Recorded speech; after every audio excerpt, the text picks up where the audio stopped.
Oh, and so just to speak on housing, we kind of have to include everything as holistic work. So, um, and I appreciate doing the work. And, always tell people I know I stand on a lot of, in particular, our ancestors' shoulders. And, you know, um, in particular, once our ancestors were told that they were free from slavery, um, they just wanted to be somewhere and live free. And it hasn't happened, right? Because of the systematic things, racism, discrimination, and all the things that just, should matter as people having being human beings first and then having human rights. So that's a little bit about me. Well, thank you, Okay. Carol. We're gonna delve into uh, um, some of those points you made about racism and its impact, particularly in housing and how it affected community development as well. Lester Cuffey, would you like to share something about yourself? Yeah, I'm going to sort of piggyback on what Miss Hardman sort of stated a little bit. The resume don't tell everything or the background, Mhm. but uh, you know, I'm at this stage in my life, I'm sort of an elder. I did a lot of work, a lot of grassroots work on strengthening rent control, on expanding rent control. Some of it is at this point, given the current climate in Washington D.C. at this point, it's a struggle. It's a moot issue at this point, given the high cost of housing and the high cost of living in this city. Um, and now it's pretty much. I like to think it's been passed on. Some of my concepts, or some of the concepts of the D.C. Coalition for Housing Justice, which I'm currently at present the current executive director. You know, very quiet board. But I like to think that some of the concepts we talked about, we fought for in the 70s and the 80s, the next generation of activists and organizers will have to address the very similar issues that we're talking about: gentrification, displacement, and as Ms. Hardman pointed out, long struggle of Black people, of African American people, garnering, 40 acres and a mule, as they say. Some of our Yeah. family members, some of our family members got that 40 acres and a mule, and when they did get the 40 acres and a mule, they wind up meeting and confronting racism. I don't need to talk about the cities that were burnt down, that were managed and run by Black folks. So that struggle is ongoing. The struggle is ongoing, and the struggle against racism and institutionalized racism is an ongoing struggle. And so we see that today in places like Washington D.C., Chicago, and other places. So again, I stand on the shoulders of my ancestors, and I think I did a pretty good job, but I'm an elder now, so I like to contribute where I can contribute, and that's what my involvement with the webinar is. Is to if I'm long gone somewhere down the line, somebody can come and say, oh well, this is where Mr. Cuffey, this is where the coalition stood on these issues, and these are the possible solutions. Because it's not enough, as you pointed out, wrong, and others. It's not enough to complain about the problem. You have to offer some solutions to issues like redlining, issues like institutionalized racism, issues like the mortgage industry failing to respond to the Black and brown and other marginalized communities. All right. Well, I'm glad you clarified that because earlier you said you sort of elderly, so you are elderly, huh?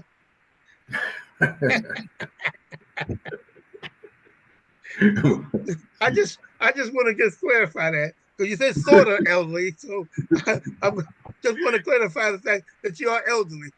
Yeah, I'm aging, brother. You know I'm. It's really called you're well seasoned. Oh Mm. goodness, good, good, good. Mm-mm. Mm. Well, let's start the conversation off with this thought here.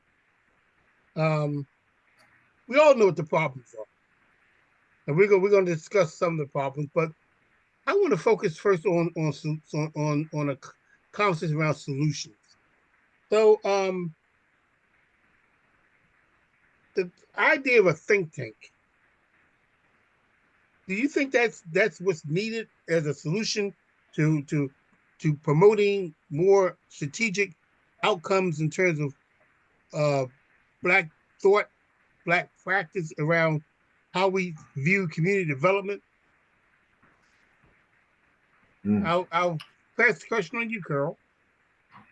I absolutely do. Because for one thing, just going back to what Lester's saying, um, most of us are seasoned now.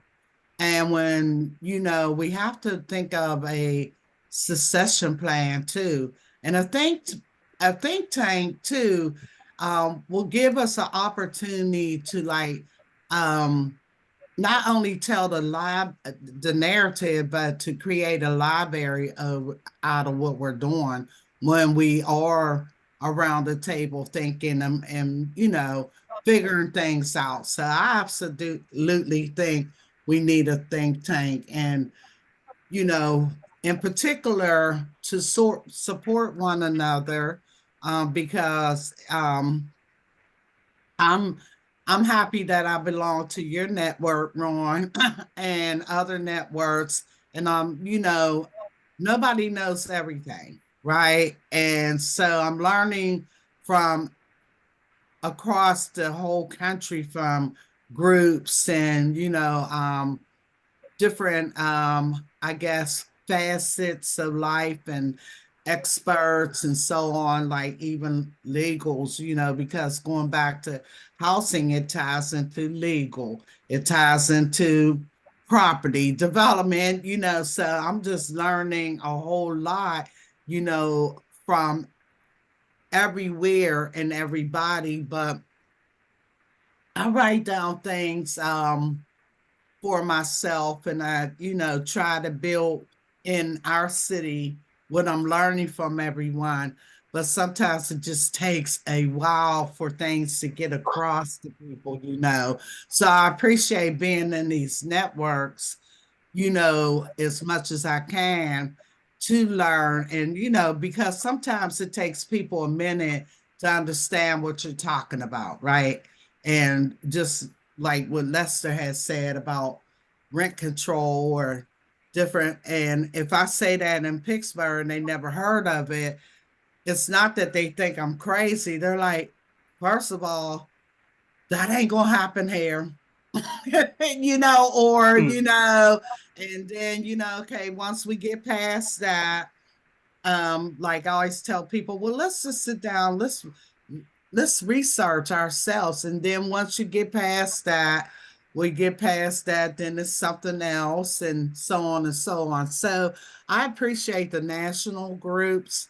And, I just think, we should be a think tank within our own selves, because, we're learning, and then, we could figure out even how to educate others in our community, because truthfully, a lot of folks in our community, they're trying to just, they're in survival mode.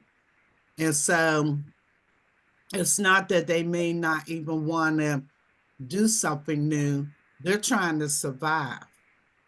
Mhm. Yeah. Hmm. Mhm. Yeah. Yep. This. I'm in agreement with Ms. Hardman. I think that there needs to be a think tank. There needs, because every situation varies. Every community has, every state and every community has different conditions. What would work here in DC may not work there in Pittsburgh. Ms. Mhm. Hardman spoke of something at the last gathering about cooperative conversion. You know, something to the effect of cooperatives taking in vouchers, or something to that effect, and where cooperatives may have vacant units. as we know, cooperatives as it is now, when a unit is available, the guidelines, the legal guidelines or covenants, that cooperative has to sell that unit to someone that's specifically low income or moderate income. But the bottom line is, and that's the process, and that's the advantage, if you will, of cooperative housing. There are legal guidelines, there are promises, covenants, if you will, speaking in the legal terms, which sometimes force and make the board sell a unit to someone in like income. But every situation is different. Every state, every condition requires a different kind of struggle. As we now know, as the quote unquote, as we age, racism of the racism of the 21st century is not the same racism of the 1940s and 1950s. Uh, uh, you know, uh, the current situation, we're still living with those problems. We're still living with the Federal Housing Administration, which was created around the 1940s and laid the groundwork for redlining, which we're still living off. We're still addressing that issue as it relates to mortgages, as it relates to banks and lenders refusing to invest in quote unquote working class, quote unquote, black communities. And so we're still living with that situation. And that may require time and time again, uh, elders like myself or the next generation to address those problems over and over again, long after we're gone. So, i.e., there is a need for a think tank. There is a need for us to reach out. And now we have one thing for sure, Ron. We have technology now. We have technology, the internet, if you will, where we can cut across and we can and I can talk to the Miss Hardmans. I can talk to the next generation. Miss Hardman can talk to the next generation because we're transitioning. When I say transitioning, I mean aging. So technology links us together, and we can find from time to time, as I say, uh, uh, uh, rent control may or may not, and I have some, here in DC, it's not working because we've had some issues. We've had some issues with the political process. But again, it may work in another state, or cooperative conversion may work in another state. It may not, but we need to have discussions like the one we're having to see where we can find a shared common ground. We need where we can find storytelling, as you will, as we're going to get to that, where we see a shared interest, and then from there we can come up with solutions. Mm. Mm. Well, so let me piggyback on what you said. Why do you think it's been so challenging for Blacks to assume the role as community developers? Uh, well, well, let me just say this. I don't. First of all, I don't have all the answers, Ron. I don't. All I can give you is from my experience here in Washington D.C. And that experience has to do with things like time, education, leadership, the politics of how that impacts community development corporations. Uh, uh, is this as the other speaker pointed out? Sometimes this can be a thinkless job. There are lonely nights, lots of research, decisions that have to be made. Sometimes you're out there on the limb. You're out there on the limb. I mean, I can recall a situation recently regarding a development where I spoke, and everyone was in the room, and everybody had a stake. And I got up and said, look, the developers make these promises. They're going to promise employment, and they're going to promise, like Thomas promise.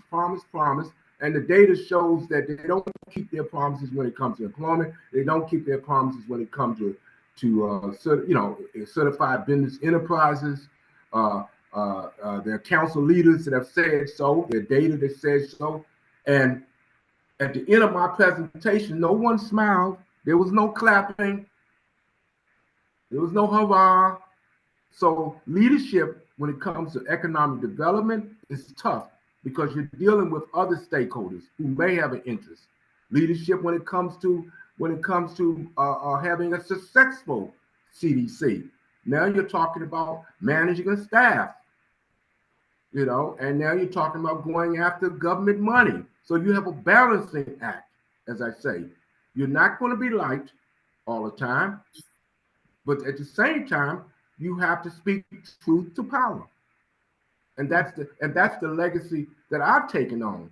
I have, I have a legacy. I mean, I've not always been right.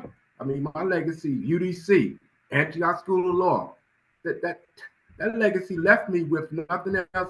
I mean, and having grown up in a black community with black empowerment, haven't seen my father own a business, you know, and all of that. It just left me with, hey, look, my mother told me when much is given, much is expected. So it can be tough. If I answer that, I hope I answered your question the best way I knew how to answer Earl, you want to tackle that question? Sure. Yeah, you're right. Because I think one of the things about community development, okay, it's the community, it's the development, right? And I think in our community in particular, going back to being in survival mode and things that we know like really kept us bound um intentionally by design. I think if we get back to our roots, right, we can do these cooperatives, right? And I always speak that because when like we left slavery, what were we? We were working in sharecropping, right? We were it. working like we had to be our own cooperative, right? Because we weren't wanted. And then even when, I think about like some of my relatives that came from down south and came north because for work, Pittsburgh was steel, Detroit was cars, for whatever reason, you know, um, a lot of people left from down south. And what we forget, a lot of people down south was still working in sharecropping and working together as a cooperative because I said this to my dad one time and it really was a dumb question that I asked him, but I learned from it. He told me, well, we had a relative, a older couple older relatives, they still were sharecropping, like maybe this was probably 10, 15 years ago.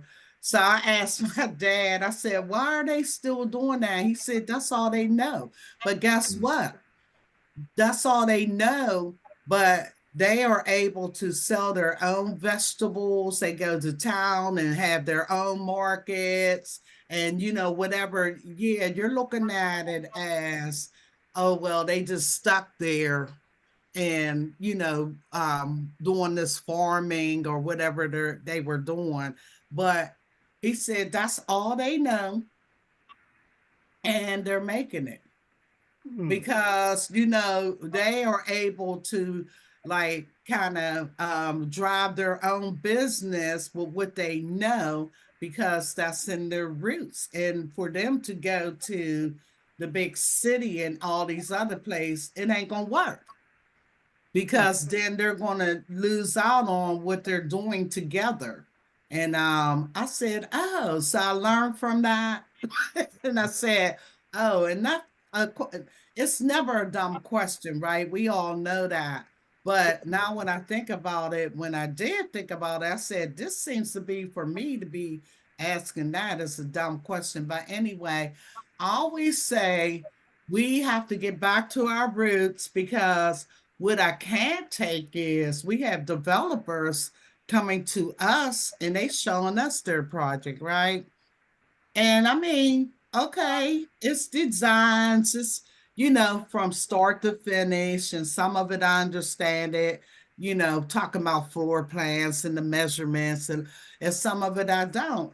And I just sit there and I'm like, well, why can't we be the developers? Because developers only have a vision, right? Because after that, they have to go get the construction people. They have to do all the rest. And I'm like, why can't we do this ourselves? And I Hmm. just, I intentionally wonder about that, because going back to the naysayers that don't believe that we can do it ourselves, um, and I'm like, yes, we can, and plus, going back to developers, our city leaders and everybody else, you know, they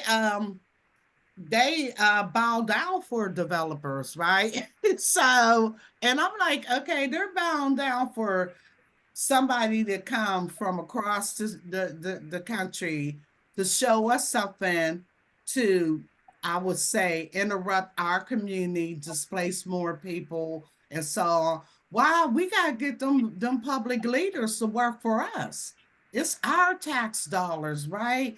It's our land. It's where we live. These people don't live here. So that's how I feel about community developers. And then, we have CDCs.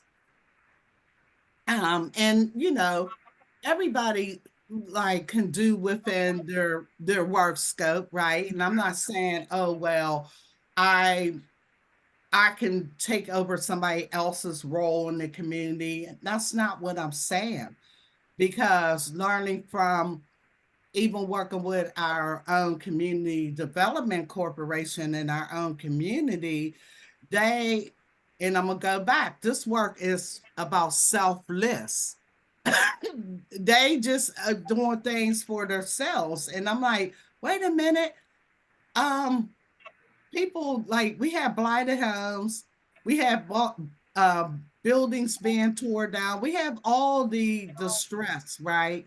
And I'm like, okay. And I learned that our community development corporation done got money from the city to do XYZ, and our community still looks a hot mess. So that's why I'm bent on, like, you know, we can be developers like the next one, because all it takes is building a team, right?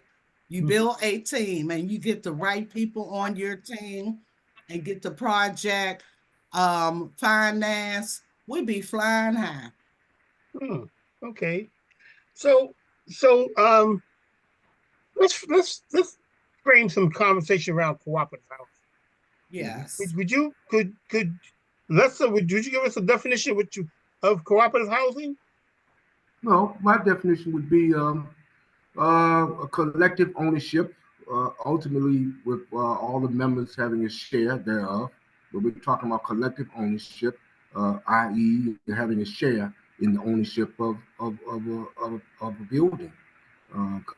Membership, membership board, and ultimately, when a member decides to leave the co-op, that member is held to the bylaws and the the bylaws and the covenants thereof to sell his share, his membership to someone that's because co-ops are set up to sell the membership to someone who meets the low income or moderate income standard. So you're starting with collective ownership, first of all, and Okay. membership shares. Hmm. Girl, you wanna add your definition to Sure, I won't cooperative housing? repeat.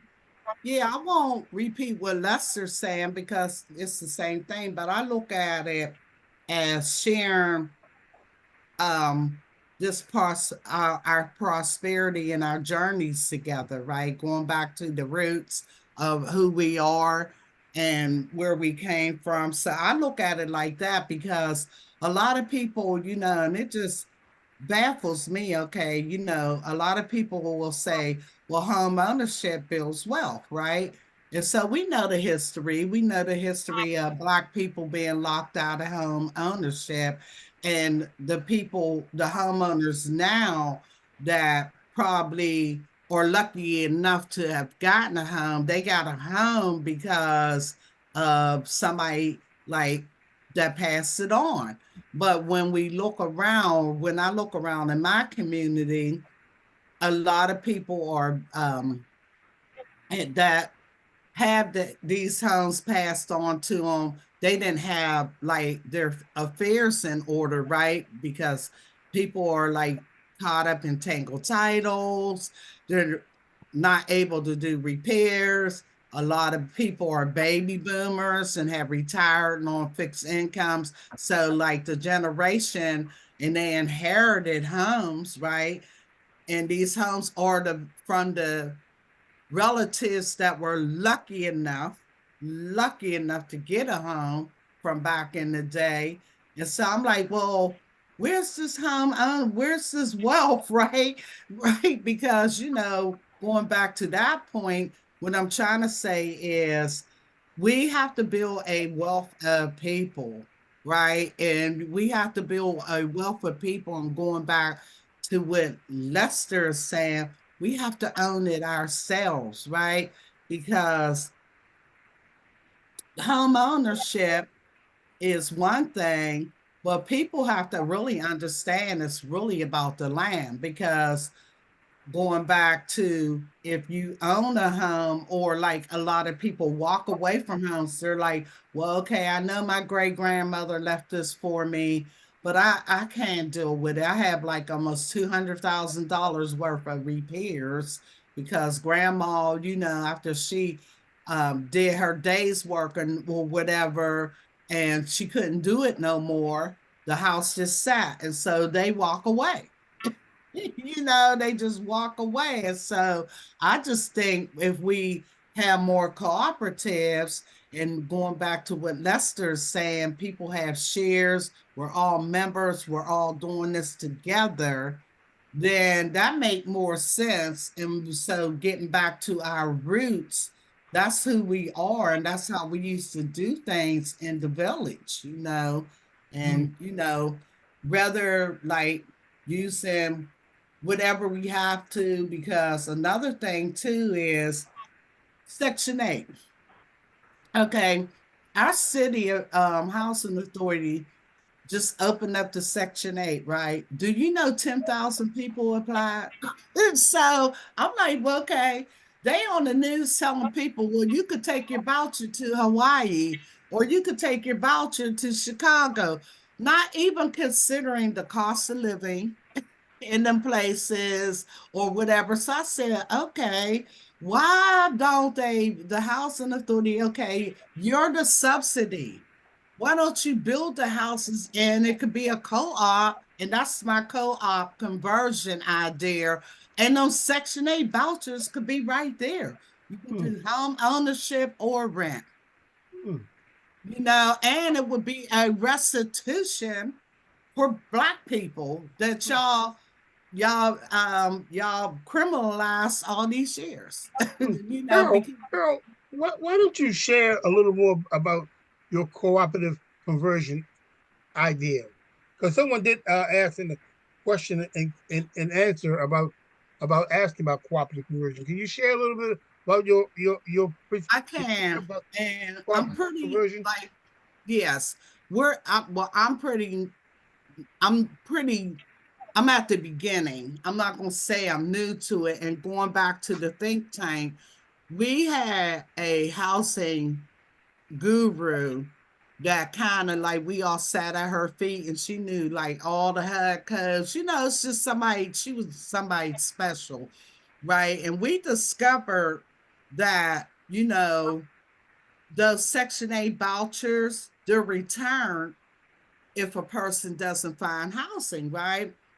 And we discovered, our little think tank discovered that when the vouchers, are returned outside of the person losing out on their voucher or house surfing or whatever, it turns into a slush fund, right? And so we started investigating, and really the hard part was we couldn't really determine who the people were, right? And we started visiting different websites and that has that data. We got the idea because, housing authority is basically they're not public housing like they were meant to be. They just pay the subsidy, whether they pay to finance a property to be built or what have you, rather Section 8. And we got to thinking, well, why, like, we discovered there was over $400 million in this slush fund that these vouchers had been returned back in, right? And we start kind of lobbying the housing authority in the city. Do you know they took that website down? But we got just enough information where we figured it out our own self that if you're turning this money, like if these vouchers are going back in and you're holding on to this money, then you could use that Section 8 voucher and we could build cooperatives and we'll help on the nonprofit side. But now, finally, that was like probably right before COVID, and then COVID kind of got us off track, right? So now we're back on track, and we met with the housing authority, and we met with different ones at board. I mean, HUD, and they want to hear us, because the housing crisis it didn't start because COVID and people got eviction. This been a crisis. It's not when I was growing up and housing was stacked up. It's not that. And when they bring housing back, they bring back like one third. They don't bring back enough. But when we discovered that money was sitting there, and I mean, I'm still trying to poke around to see if I can find it. Because people, the government, I guess, was like, oh, they don't figure it out and they all up in our stuff, but I'm gonna try to work with some college students and see if they can figure it out because it's almost like cracking the code. But now that we're kind of having some talks, I'm hoping that we don't have to do all of that because it's our look, it's already on the table. We know y'all can't even really answer what happens to this money and so on. But we do know people need housing. People did not get to use that voucher like y'all make us believe, telling them to go to Hawaii. They ain't went nowhere. They somewhere, couch surfing or whatever. Because I run into people all the time and I'm like, how you doing? Did you get to use your voucher? No, it ran out.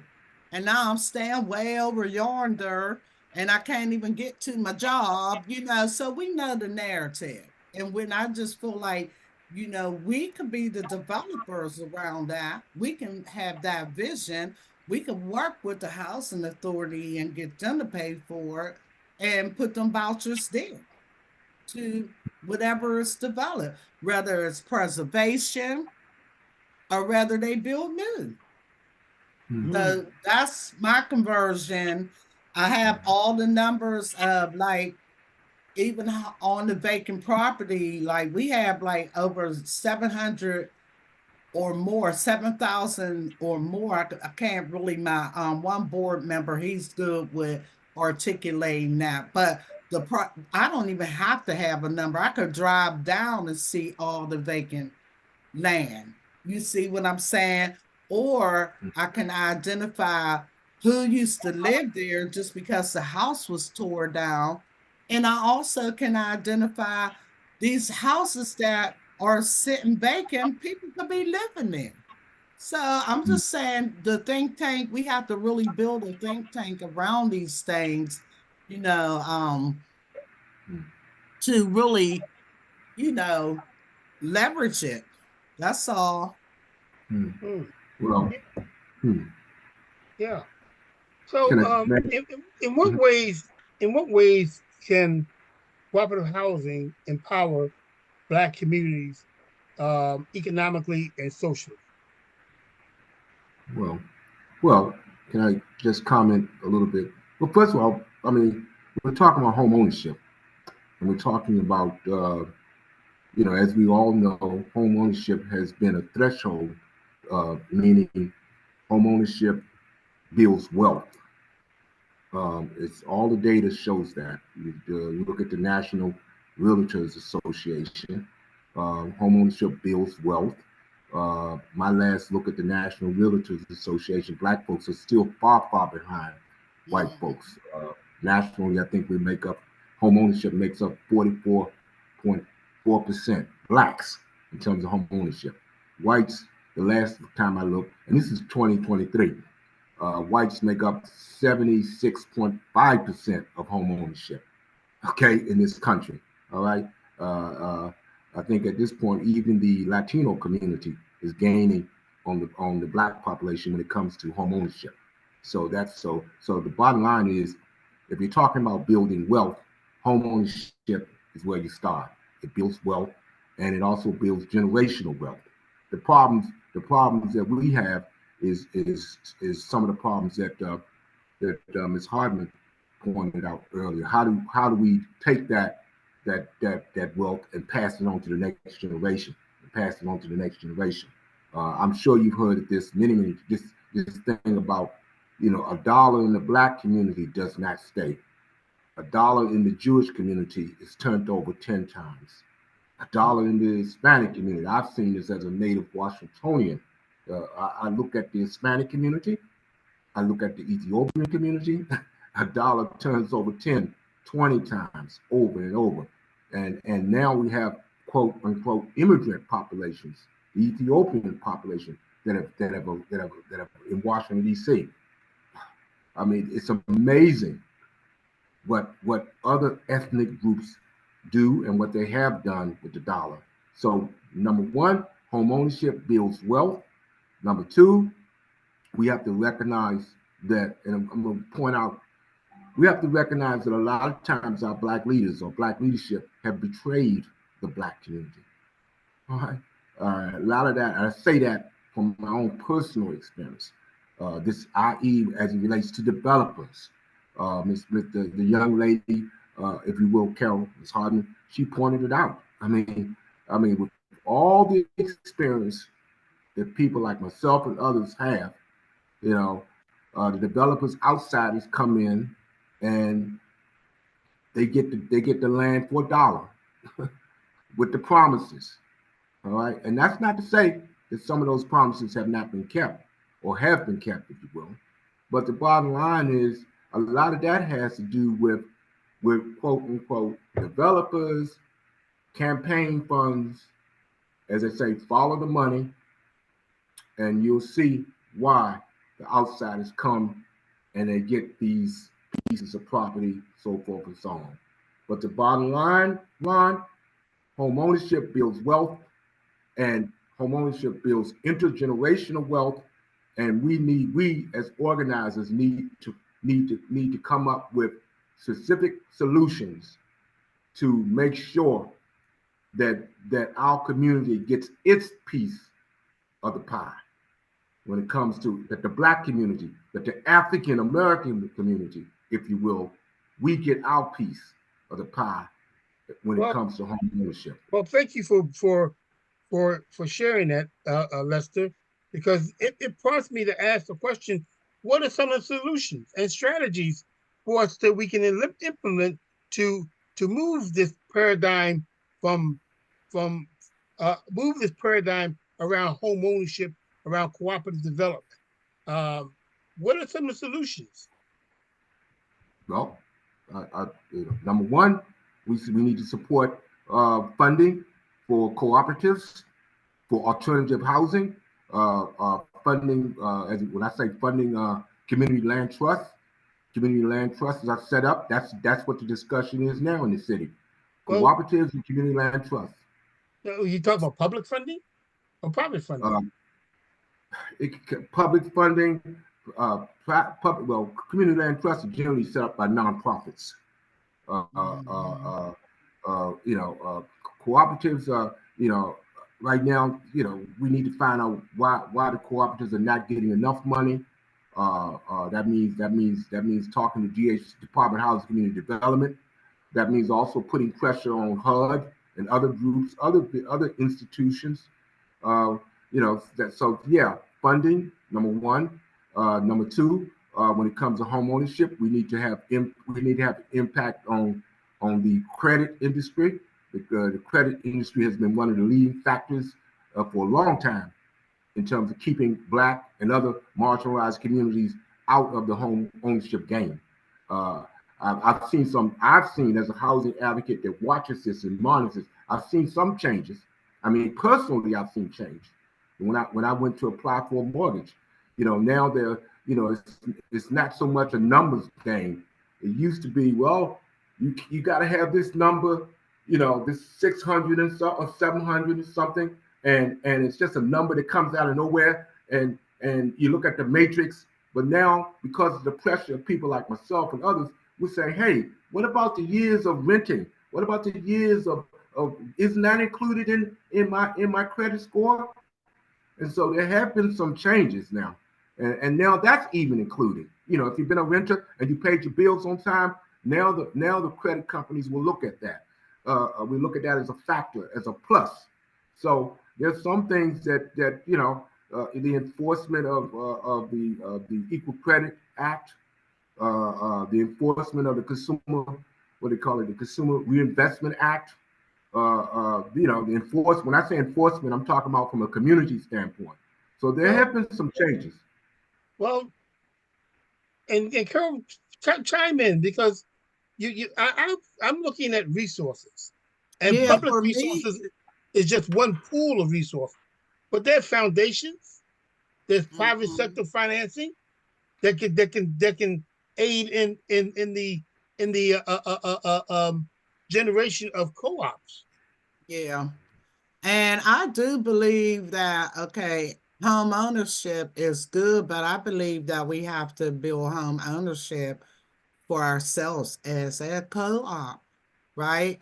Because, going back to, the history and where we haven't arrived, we have to build and make our own situation for us, right? And it's hard to do things solo because in our community in particular, we have more people that we can will go up and down the street that's in our community, and they're asking us, do you want like, it's not us, it's not black and brown people even being entrepreneurs anyway.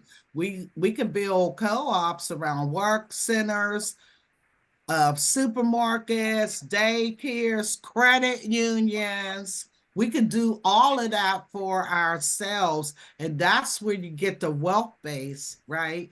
And then some of these um going back to, like, get the public dollars to work for us, in particular, not just the Section 8. There's tax abatements that we can get if, we have that think tank to take time to really even think about how to really do it. Like tax abatements, you can make, like right now we have what they call a LERTA fund. It's like, I think less than 12 million.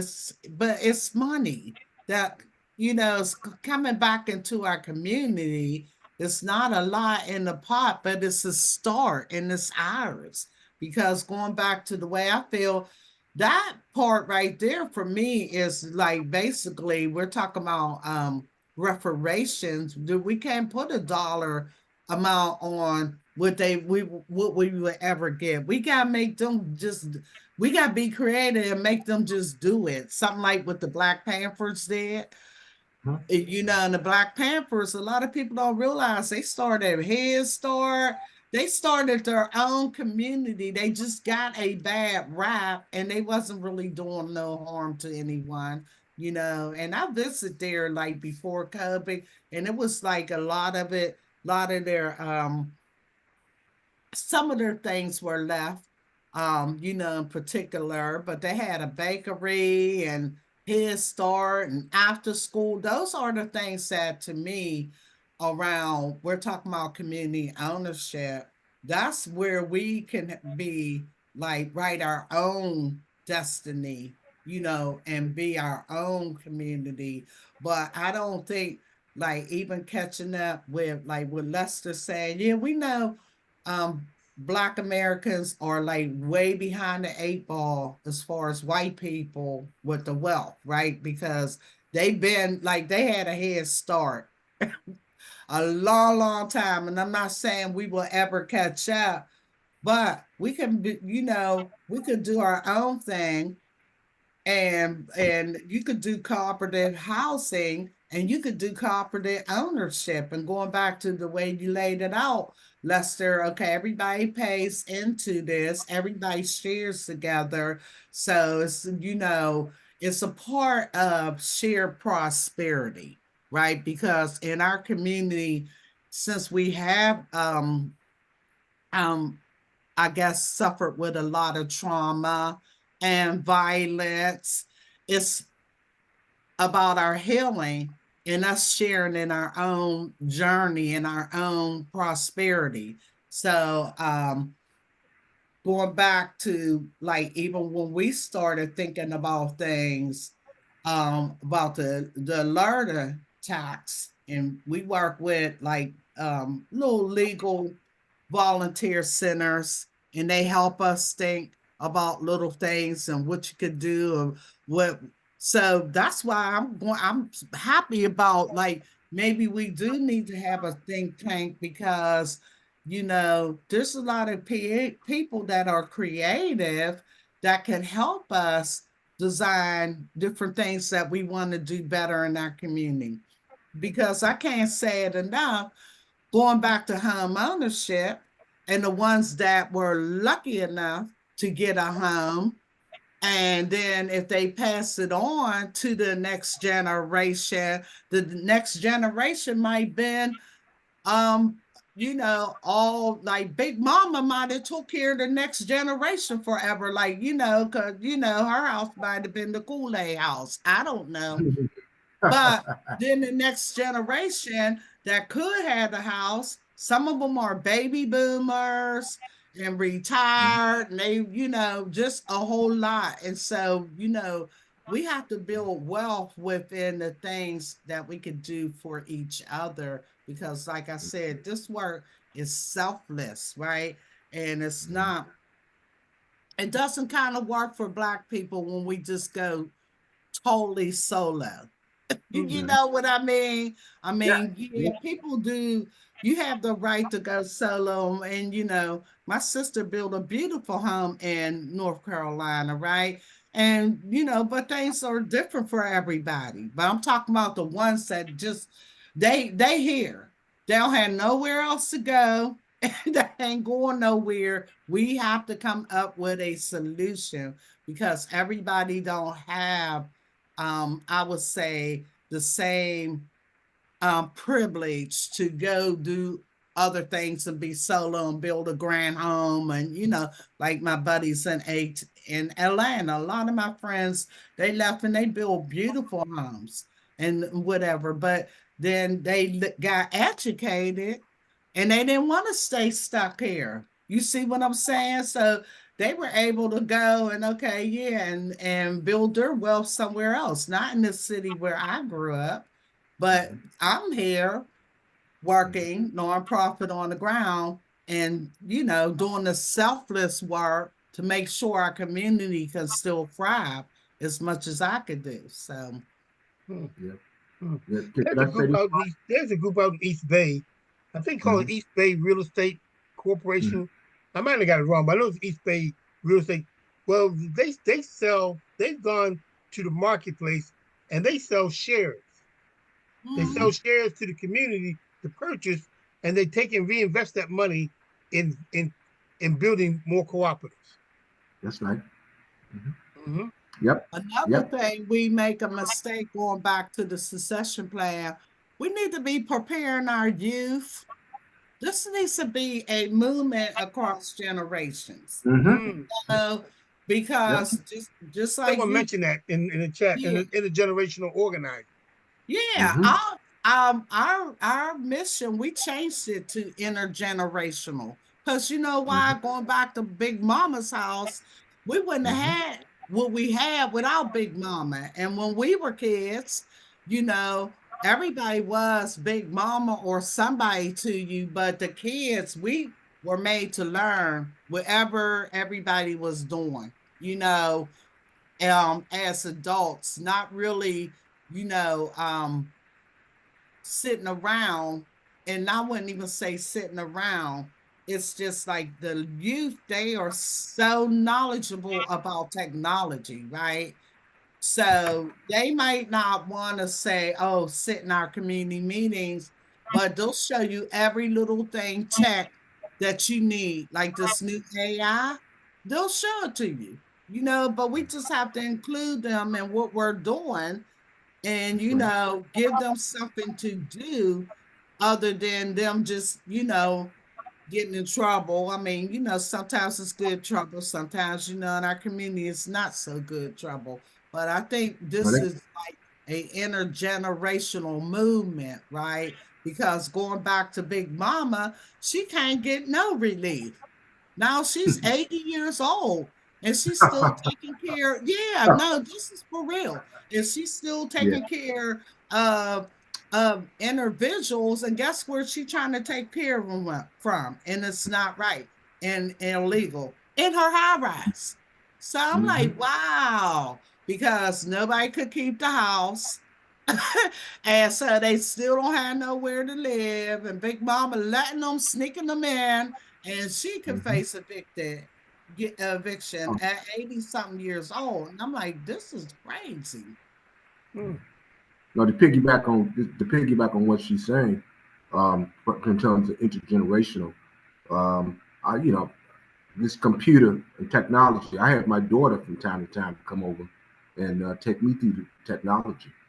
Yeah, And while she's here, I'm whispering, I'm talking to her about home ownership, about the dynamics of home ownership, about the system itself.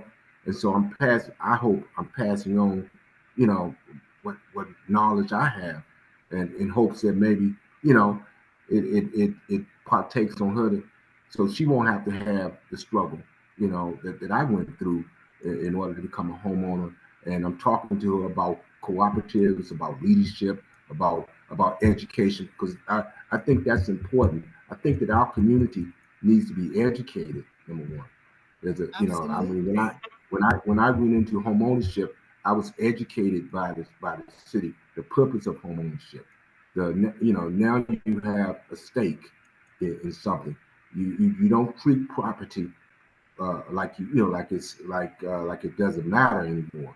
Now cooperative housing. Now there's a shared interest. I'm concerned about what my neighbor down the hall is or is not doing. I'm concerned about the facade of the building. I'm concerned about the lighting around the building because I have an economic stake. I'm an owner.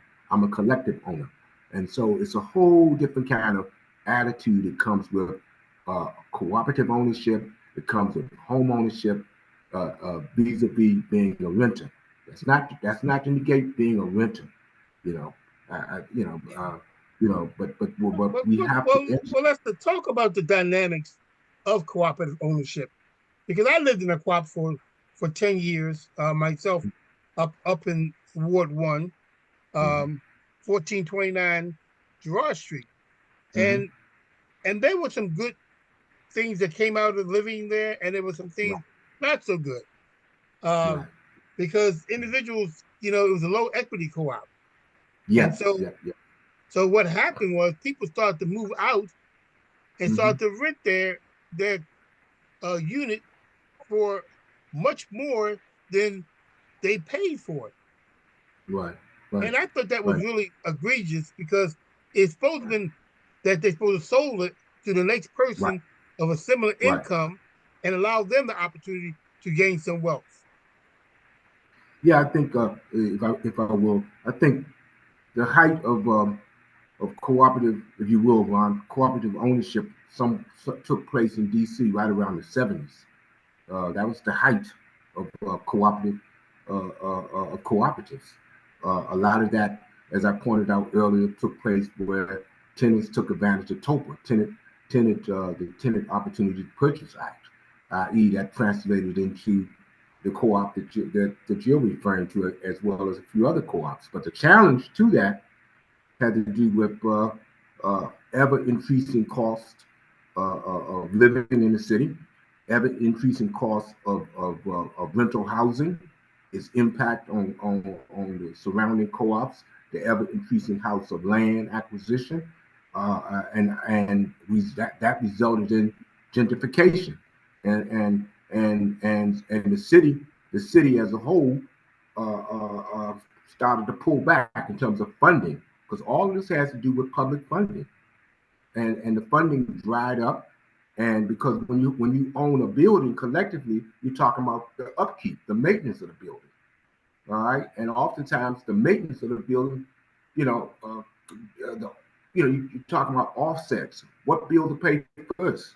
And so, as you stated, Ron, many of the tenants, and if you have a very flexible or weak, if you will, a weak board and leadership, because people move out of these buildings, they move out of the co-ops, they go and seek other situations. So again, you're talking about education, you're talking about strong board leadership, and Yeah. i.e., what happened in the 70s is what just happened. Many of the members sold their share. A developer comes along and say, look at that building. It's torn down. It's not up. It's not being upkept. Being up. The upkeep is not there. The board is not keeping it up. Here, I'll give you $40,000-$50,000 for your share. And for a lot of people, $40,000 to $50,000 is a lot of money. And so they sold their shares, and they moved on out to Prince George County, or moved out to here and there. And the next thing you know, the building was converted into a condominium. So that happened during the 70s, during this late 70s. And and, Uh, and so, but the bottom line is that conceptually, the concept of a limited cooperative, conceptually and in practice. I mean, I think in this city alone, we got about 120 co-ops, limited co-ops, and they're still operating, and they're still maintaining themselves. So not just conceptually, but application wise, it's still a very valid alternative way towards housing, and towards maintaining low income, moderate income housing being made available to low end, moderate income housing, moderate income people. I think the question becomes, from an organizing standpoint, how much pressure we're going to have to put on our political leaders to believe in cooperative housing, to believe in alternative housing, because DC is now in a situation where it's become unaffordable. It's not a question. I'm gonna say this. It's not a question of whether It's no longer a question of well, I I'm middle class. Can I afford? No, homelessness has no race or class now. It's a situation where the city has become unaffordable, Washington D.C., and we are dealing with. And I say this to our black leaders: if you don't address that issue, don't expect that you're going to run this city anymore.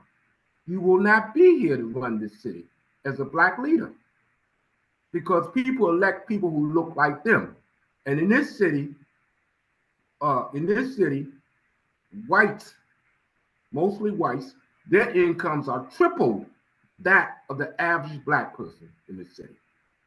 Tripled. The average income in this city for a white person is 200 and up. Period. Look at the data. Southeast, far southeast, forget about it. Federal poverty guidelines, 200 and 200, from 100 to 200 people are in far southeast are making under, most of them are making under 40,000. hmm. So let me So ask a question here. What strategies can be employed to ensure equitable access to cooperative housing opportunities for low and marginalized Black individuals?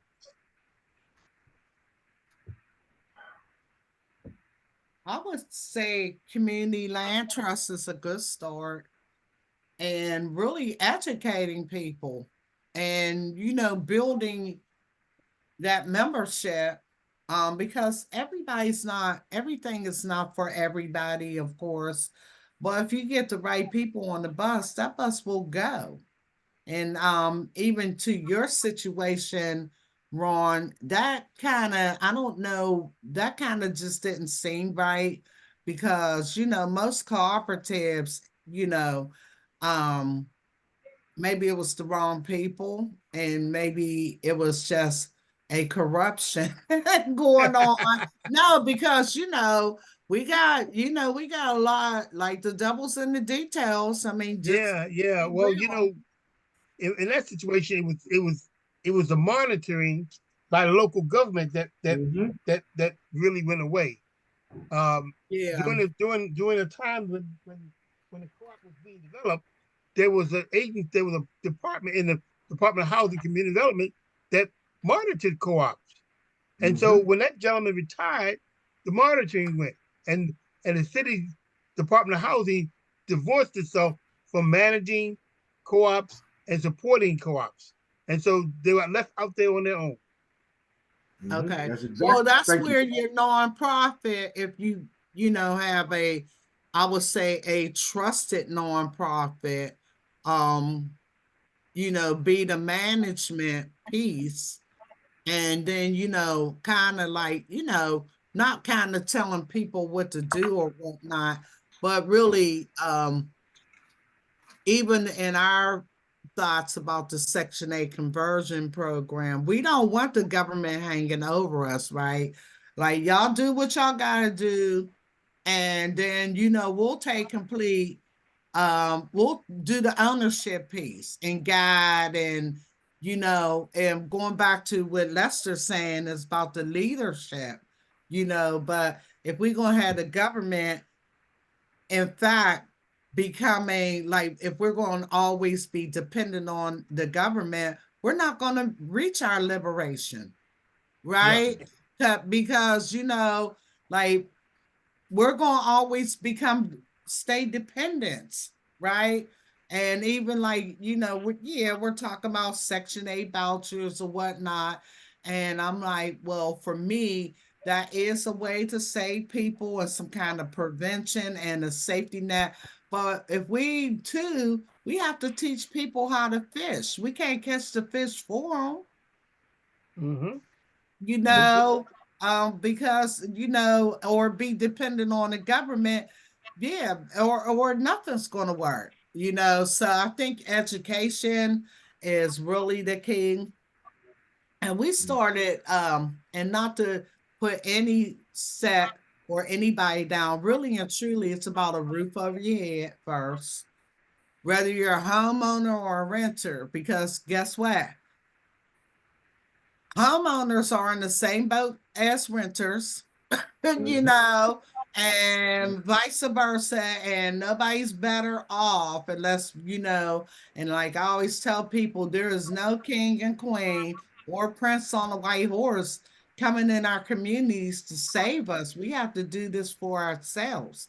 It's I just really and truly, I used to do workshops a whole lot and, really be out there on the ground around renters, right? And then the homeowners, they start saying, well, okay, what about us? Because we paved the way with our property taxes, with our this and that. And then I thought about it and I looked at the data where they're all lopsided, like my big mama story where they're at. So it's really about housing, period, in the Black community, right? And it's rather you could own or rent. It's just we have to make it be our way because we have homes coming in line in our community where it's distress and they $4 million. I'm like, oh my gosh. Like people are really moving in our community. They look, they ain't worried about the blight and different things right now because it's like a game of chess. It's like when we're playing checkers, they playing chess. And then all they gotta do is go back to the checkerboard and say, King me. And I'm like, wow, we have $4 million home around on the same street as I live. And it's really, yeah, of course, we call it gentrification, but it also speaks back to who has the wealth, you know, because I say if anybody can want to can have a $4 million home in the hood, then yeah, we better be doing something for ourselves, and quit making a big difference whether you're a renter or a homeowner. We got to do this in a solidarity to save ourselves and make some keep a roof over our heads. And Hmm. as I say, because I'm like, yep. And I helped a whole lot of renters. That was our project, and we would go to eviction court and different things, and they just needed a little help. Like, let's just say some of them just needed to learn how to budget. Some of them just needed to get a better job, and we helped them build their resume and help them rise to, like, you working in the largest hospital network. You can come up from cleaning the floors to, what do they call that?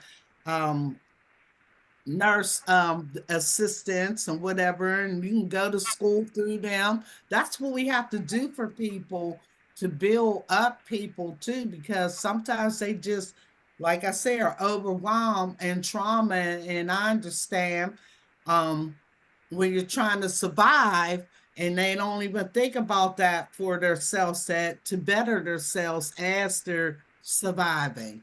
So that's what we do. And I mean, it's sad to say we could put a man on the moon and we could find a pet at home, but a human being, Hmm. it's like, where we gonna house you if you get evicted? Where we gonna house you if if there's a fire? We don't even have the housing stock. Yeah, So Yeah. let alone affordable, and we gotta deal with $1 million homes coming in our community. Yeah, we better do something together. yeah, yeah. What Because we seen what that has done to the West Coast. Oh, it's crazy. oh yeah, Yeah, it's Yeah, crazy, right? yeah. The oh homeless. California. yeah, Yeah, California, Oregon. Yes, Yeah, Washington, Seattle. Yeah, yeah, yes. Portland. That's well. Let me say this: squatting, if I will, is becoming a way of life now. This is where yeah. people just take a they just take a house and they just squat, and now the homeowner, if he doesn't assert his or her rights to the house, you lose it. Okay, that's what squatting is about. Ron. The best way I can describe it, Ron was out of town uh, for a month or two. Subsequently, somebody comes and move into the house, and if Ron doesn't, in 3 or 4 months, depending upon the statute, doesn't assert your rights, Ron, you may very well lose the house within the 6 months or a year thereof.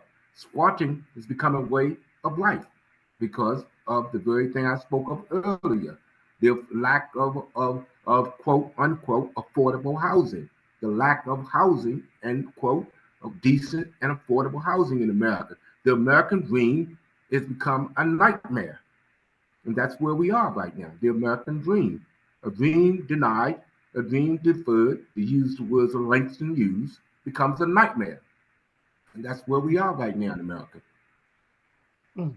Well, So, we're yeah, I know we're in trouble because we visit Detroit, and 8 Mile is the song that Eminem sings. So we went to the Mm-hmm. 8 Mile, and it's trailer homes all along that whole stretch. Do you know um there's plans to displace all them people, or most of those people that live in trailers?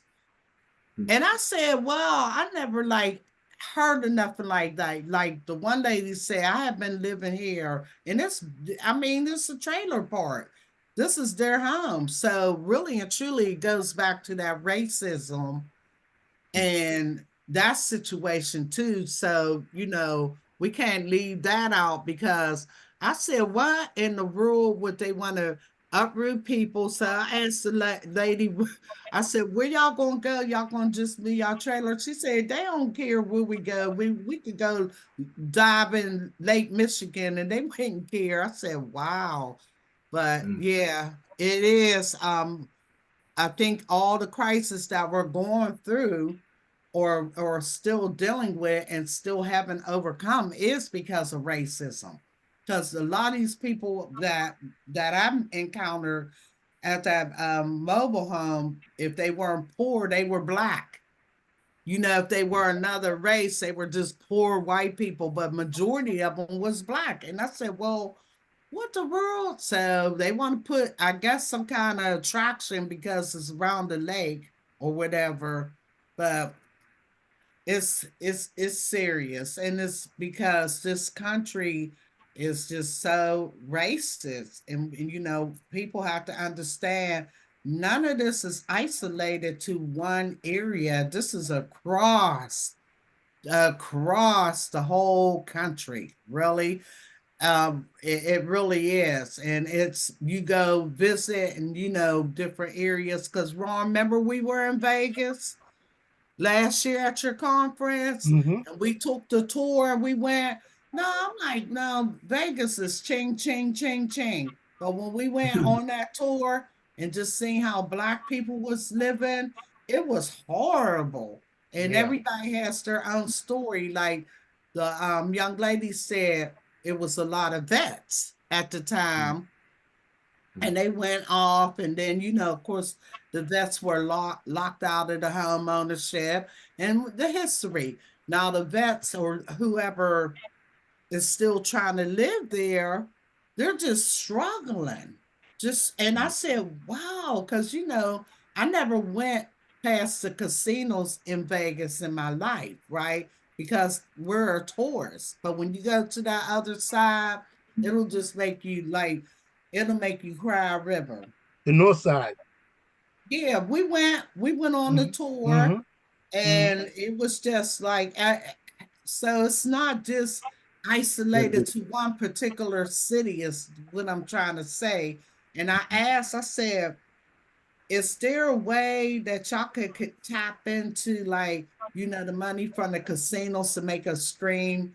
And so I forget the lady that was from the city, I forget her name, but different ones have said they've been trying to figure out how to do, like, some kind of, but it's just tied up, truthfully, she said, with the mob. So it's kind of, Mm. but I said, that's Yeah. so sad. That is, people, the houses look like huts. You Is talking that about is, home is ownership. that early? I'm Is like, that early really, Vegas? I know you got to keep a roof over your head, but some of the house really look like from the Three Pigs, where, if you Mm. blow the way. I said, really? These people are living like this and we're in Vegas? Mm. Miss Hartman, was that early Vegas? Was that the because I went on that tour also. That was that early Vegas one. Was that We The when north actually went side. on, yeah, yeah we North Side, actually, right, right, yeah, on we the top actually went over on there. a tour with one of the young ladies that lived there, because Mm-hmm. we couldn't get on the bus, and she was from Right, there. And she said, right, I'll take y'all around. And we got in her car, and she was real, like, real nice. And she yeah, took us, she said, because I'm going to show y'all some things that y'all ain't going to get on that tour. But I'm like, mm, okay. And she did. She yeah. showed us. And she said, a lot of these people were vets. They went and fought for their country, was locked out of the GI Bill. Like, she had her own little story. And look how Mm-hmm. they're living. Wow, wow, yeah, yeah. I could, yeah. The blacks were locked out of the GI Bill initially. Yeah. So this Mm-hmm. housing, what I'm trying to say, what we're dealing with, is because of racism. Now, we haven't been able to do nothing about racism, but we can get back to our roots and do something for ourselves.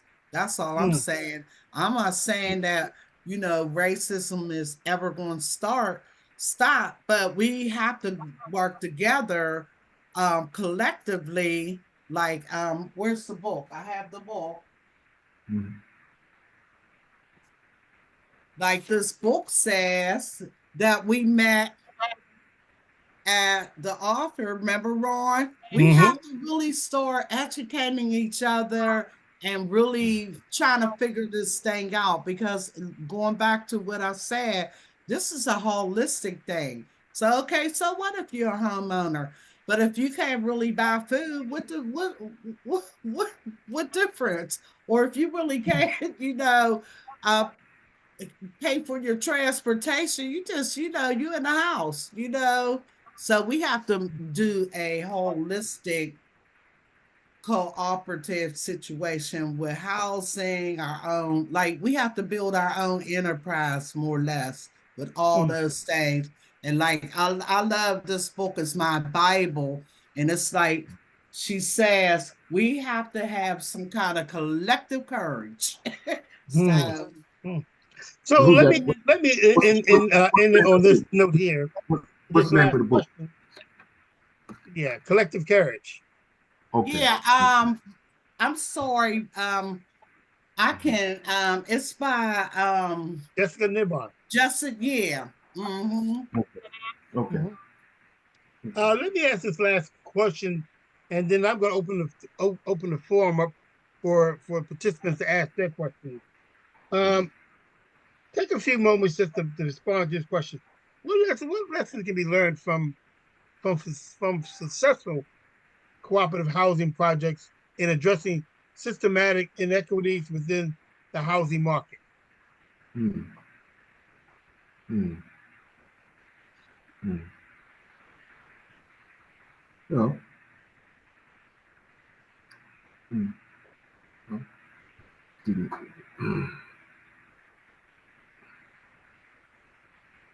You're asking what lesson to be learned? Mhm. Yeah, what Yeah. lessons? Yeah, what lessons can be learned from We need successful to- housing cooperative projects in addressing systematic inequities within the housing market? Well, I think, if you will, Ron,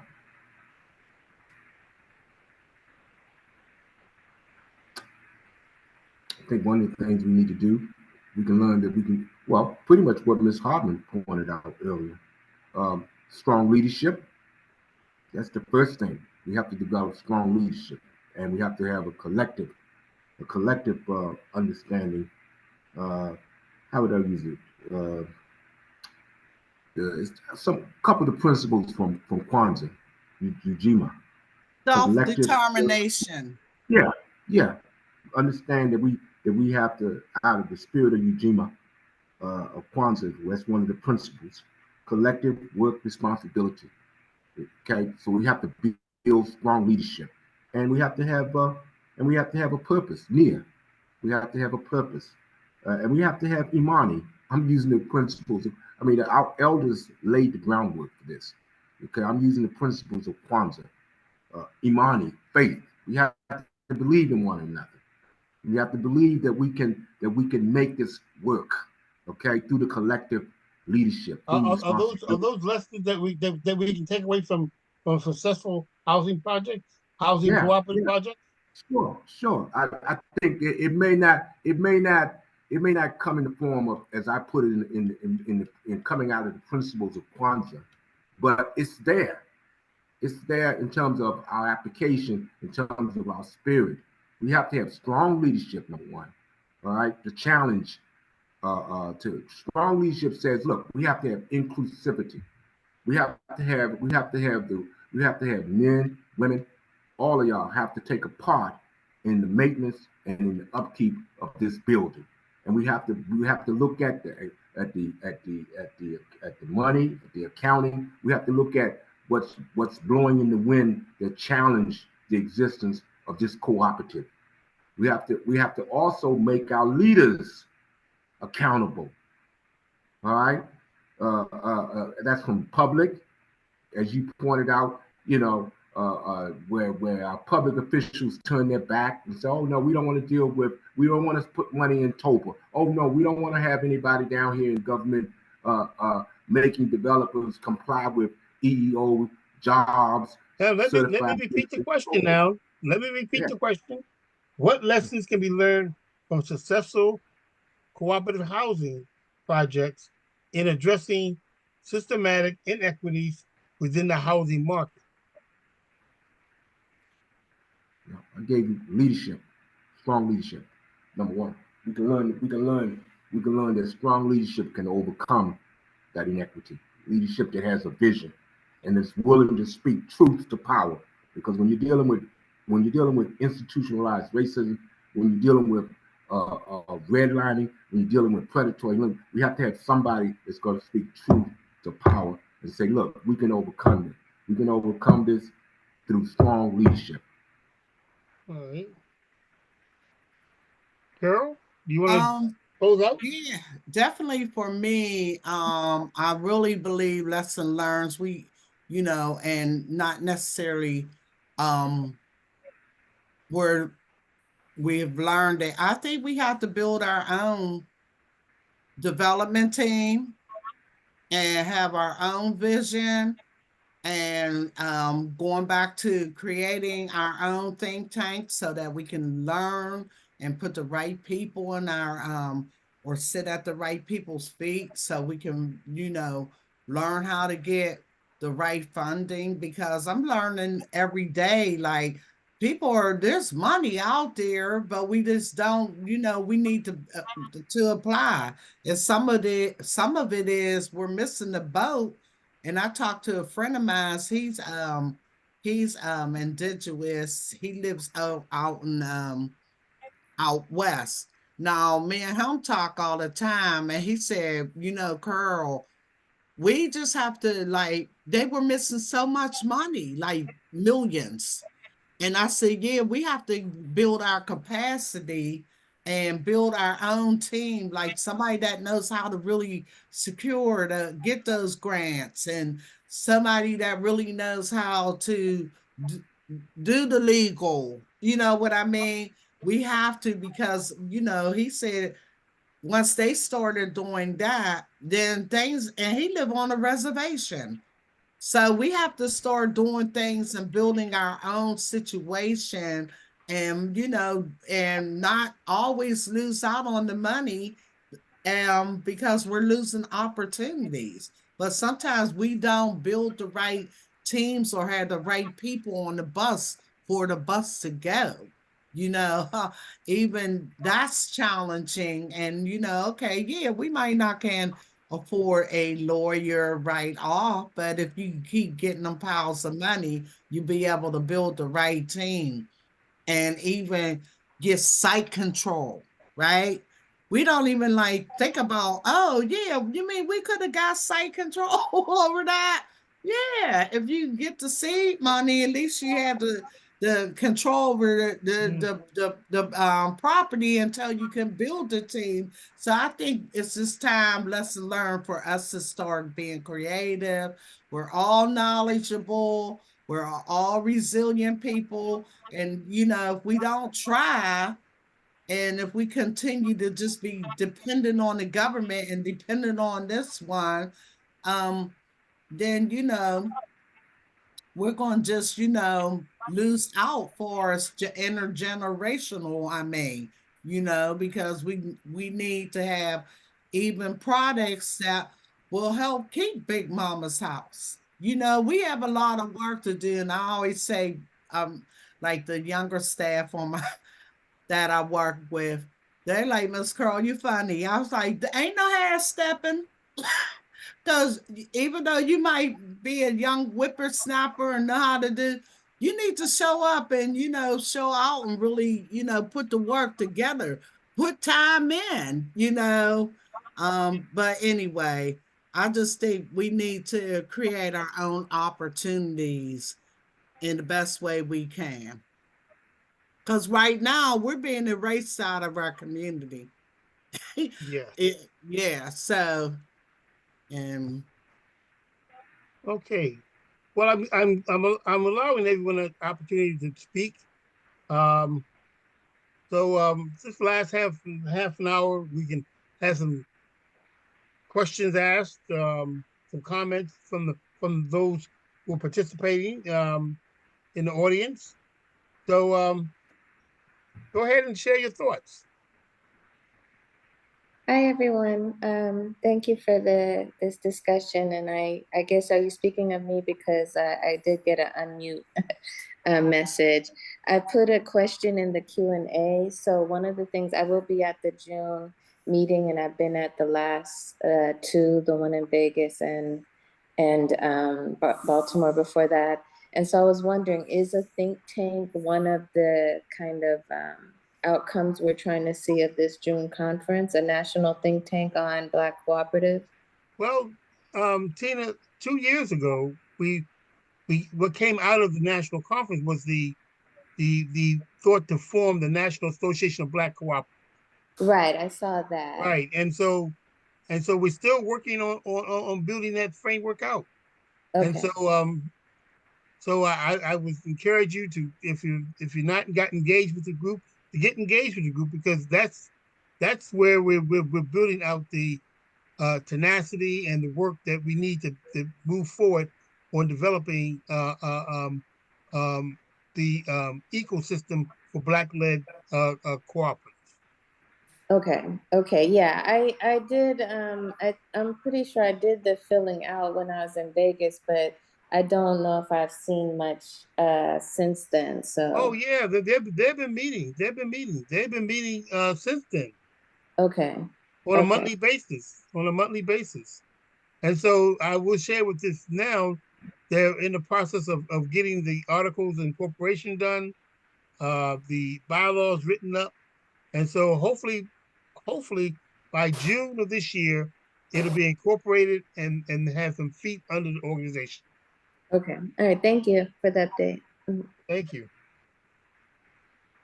I have a question, Ron. Can you share that out again? Because the other day when you and I was talking, and I was saying you already kind of have a great platform, and when we go to these conferences, then everybody just goes home, right, and go back to their world. So I'm not sure if I'm getting information because I signed up. I thought I did when I was in Vegas as Sure. well. Yeah, so Sure. I haven't got, I get your newsletters maybe, but yeah, Yeah. because We're not we're just a part of the groups that are supporting this NABC. But you got one of the major organizers of the group there in Pittsburgh, yeah, Lakeisha. Lakeisha and me, yeah, Ujima. So like I'm in touch with her. So I guess what I'm trying to say, I'm in touch with her, but connected like to everybody that like nationally, or Oh is that, yeah, yeah. Well, we had a national convening in D.C. in November. No, see, I didn't even know nothing yeah, about it. yeah. And so the next one coming up is going to be in West Virginia, in Charleston, West Virginia, and I think it's in April the 19th. I think it is. Okay. So they have been continue to move and have these elongated discussions around organizing. What's it going to take culturally? Um, yeah. hmm Okay. Um, I'm going to put in the chat my email address so that you can.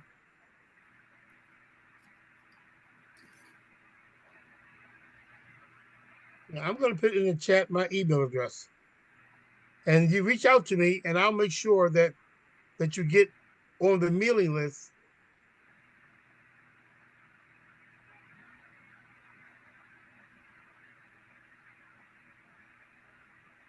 Hmm.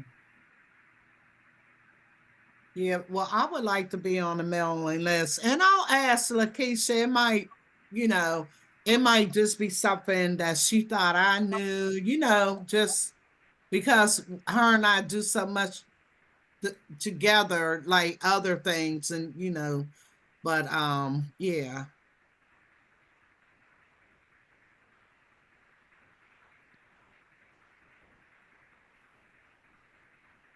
Yeah, I'll put my email address in the chat as well as my phone number.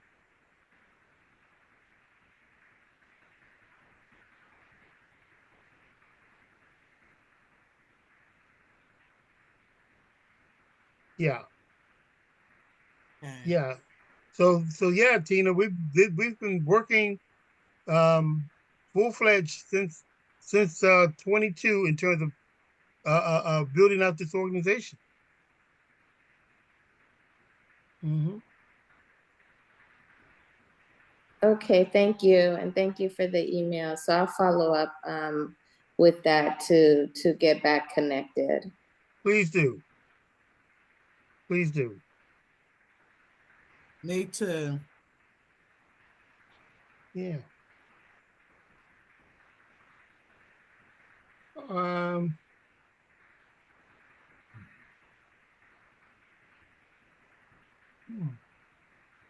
okay. Are there any more questions, comments? I just Good. want to make a comment. I think when we come together, we'll be really powerful. Um, and I just think it's something that we have to do, and it has to be not only it has to be related to our roots. And I just think it's just something we have to do for ourselves, and we have to educate, and we have to do it intergenerational, and we have to build our own enterprises in our community. Yeah. Because Well, going back to, we're being erased out, priced out, just the whole, and I'm tired of all the Ikes, because I listen to the Ikes and I'm like, well, what are we gonna do?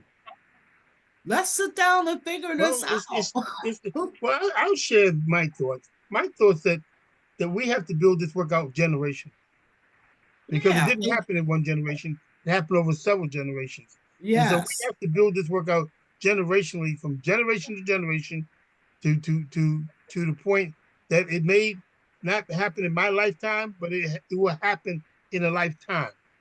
Mhm. But I'm a believer in people united will never be defeated. And that's Thank our you. succession plan.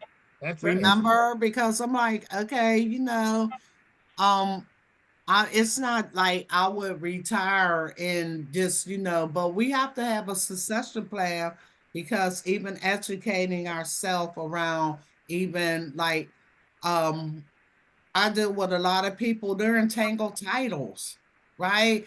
And so that means like they living in the house, but like the programs like that could really help them, they don't have they can't get the help. We have to really, we got a lot of, like you said, over a lifetime, because the Black people that was lucky enough to become homeowners, and going back to, like, we're all in survival mode, yeah, because we have to survive. But we have to have these plans for ourselves, and not just like somebody moving off of a platform or going. We have to have plans, succession plans. Like, this is how you get involved. This is what you need to do. And I try to connect people to legal as much as I can, education, and do clinics and little things. Those are the things. All of that stuff go in that pot of stew that we're cooking. So it's just Mm-hmm. more than just housing. Like I said, we need Yes, to build. more than housing. We need the village. We need the village, because the village, when that lady said, they said we can jump in, we can live in, what is it, Lake Erie? I said, wow. So what you gonna have, a houseboat? Hello? Yes. Yes. Look, I'm from the Eastern Shore of Maryland, Virginia. I'm very familiar with DC, Baltimore. Uh, I came south to Georgia, metropolitan area of Atlanta, Okay. but I would like to see this information get into the Black church, the Black church associations, so they'll know what's going on around the world, but in particular in the South. A lot of folks went, our parents went north to Detroit, New York, Pittsburgh, Baltimore, whatever. And they came back south in Mississippi, Alabama, and Georgia and find grandma and granddaddy land is gone. Amen. Something needs Mm. to be done about it.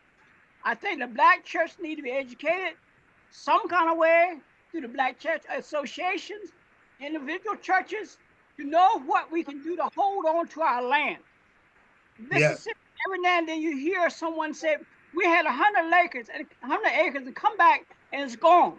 Yeah. You have folks that write letters and can I use your land to hunt for a while? And before you know it, legally they can take it and have it. We need Mm-hmm. education. education. Education is going on today in the South. They're taking acres and acres and acres of land legally, according to their justice system. Please educate the church as a whole in your program and what's going on, not only in the South, but wherever. Something needs to be done. Okay? Mm-hmm. And if you So true. allow someone to use your land for a long period of time, they can claim intimate domain and that can become their land. That's not right. Please do something about it. Mm. I'm finished. You can look in the chat and put my email address, my phone number. Give me a call, and I'll connect you with the organizations working in the South around land Mm-hmm. sovereignty. Ron, Don't Ron, see your email address. this is Lester. Ron, the gentleman is correct. He's he's he's uh he's correct. That's the challenge right now. Not only in the South, but even right now in Washington D.C. I use that South because it is South also. But there's a real challenge right now in terms of the black church. The black church is, in terms of congregations, in terms of the land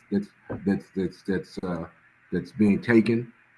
There currently are efforts right now to bring the black churches in Washington D.C. and other places together to address the issue of what land is there and how it needs to be developed. But yes, the gentleman is correct. Um, we hear all the time about, I use this about black folks being, police brutality, and eventually we see someone like Mr. Crump or someone go out and say, look, this is a travesty when it comes to civil rights, when it comes to police brutality. But what we don't hear enough about is the taking of black land in southern parts and other neighborhoods, and the taking of black land and vis-a-vis as it relates to the law, as it relates to the black community coming together collectively to fight for their land and to fight for development. And that's the team that we need. I think something like the network and conscious development, technology, hearing all of this, as the gentleman pointed out, see, that brought that issue because of technology. It brought it up front.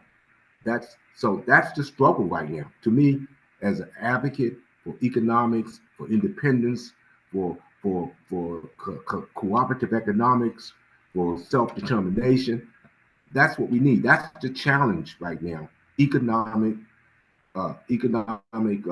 equality for black folks, for the African American. That's the new civil rights challenge. That's what I'm saying. That's the new civil rights challenge. Yes, we have to fight police brutality and excessive force, but at the same time, we have to fight for economic equality. And that, okay, Ron?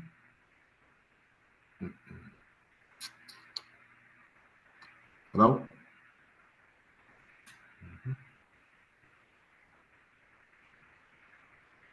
I was going to say, the land is, a part of the economic factors, and, land, entrepreneurship, capital, and I can't never remember the other one. That is, part of economics, and that's why, like, I said some of the houses, like land is more, I don't want to say important, but why folks have land grabs, because you could tear down a house, right? And they can build or tear down a business, but they wouldn't care about how many houses for real that we put on this land, because the land, something could always be tore down and rebuilt. It's the land. And so, yeah, we do need some kind of like land trust in our, with cooperatives on it, you know. And I think we could do it because guess what? In our cities, that's public land. So that's our land, right? But we just have to figure out, going back to that think tank, how to get it to become our land, because we have so much vacant property in Pittsburgh. And, like I said before, when we're playing checkers, different ones are playing chess, and then they come back and start playing checkers with us and then say, King me. And I'm like, what the world? And then you look at more buildings are being torn down, and so while we're trying to preserve and even trying to, keep everybody from losing out and a roof over their head, this is the establishment. This is, what we get sometimes with even politicians and working them on local level. Man, I just said, okay, local politicians, we have a black mayor, and okay, it's first, but I'm like, really and truly, we have to, like, it's not that we don't trust, but it comes at a price, right? And so sometimes, like, I just was talking to this gentleman. He was from the state, and when I gave him a tour of our community, he said, well, we're sending money down. Why is it? And he said, y'all have to communicate to us. So yeah, okay, always running downtown and, sitting with our local people. I took that man's card, and I'm like, this is my get out of free jail card. If I can't get what I need done down here, that's what we have to do. We have to just, like, because, like the man told me, he said, if we don't hear from nobody, we don't know that's going on. Because we have community developers that is in our community, and they just doing everything. Like, I call them property pimps. Mm.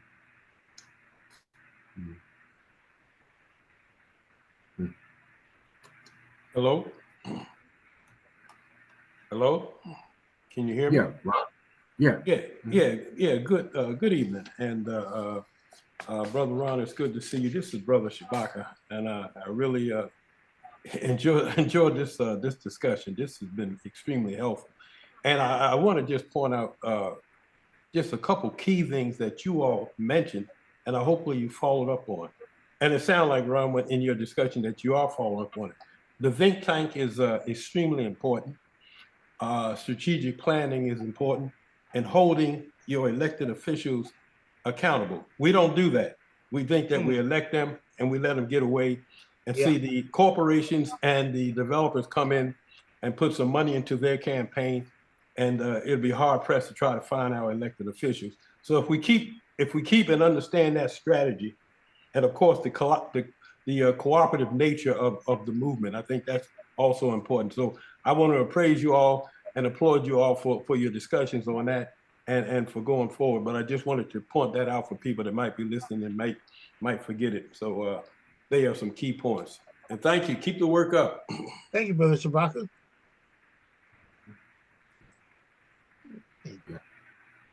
All right, well, we got a few minutes. Is there any closing comments anyone wants to make? Well, let me start by just saying that we're hosting the National Conference on Black Cooperative Agenda, June 13th to the 15th in St. Paul, Minnesota. You all get an invite, and I hope that you all can attend. We'll have some scholarships available as well at a later time. But right now, we have early registration going on until March the 31st. Oh yeah, happy first day of spring. Thank you, Solomon. Yeah. Yeah. Thank you. I'm looking forward to coming to the conference, and hopefully we could bring more than just, like, really bring a team, because going back to that think tank, and I'm hoping that we could bring people that could learn and become part of this think tank, and then connect. Because I already told Ron, if we take you, this ain't a vacation. Yeah, you need to go learn. We need to come together because that's what happens when we Yeah. go to these things. And like, you know, we raise money to try to take people like, and they out there in the swimming pool and on the beach. I'm really like, nope, they ain't coming back with me then because I'm serious. I don't have time to be playing with that kind of thing. So going back to getting the right people on the bus, that's important too. People that can help and whatever, because I just say I can't make this stuff up. Y'all have any? Do y'all have any outlets in Atlanta, Georgia, or Georgia? Period. Contacts. I have a contact. I'm gonna Miss Free. Shrevers. Yes. Yes. Send me put your information in the chat and I'll get it and I'll send you a contact that's operating there in Georgia. Okay, I'll send you my email. Thank you. Thank you. You put it in the chat? I can put it in the chat. Okay.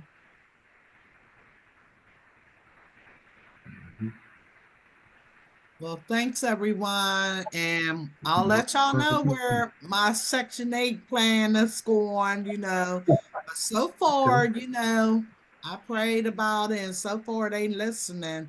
So we'll see. Good, good, good. We'll see. Well, thank you. Thank everybody for attending and Yeah, be blessed and be safe. thank you, man.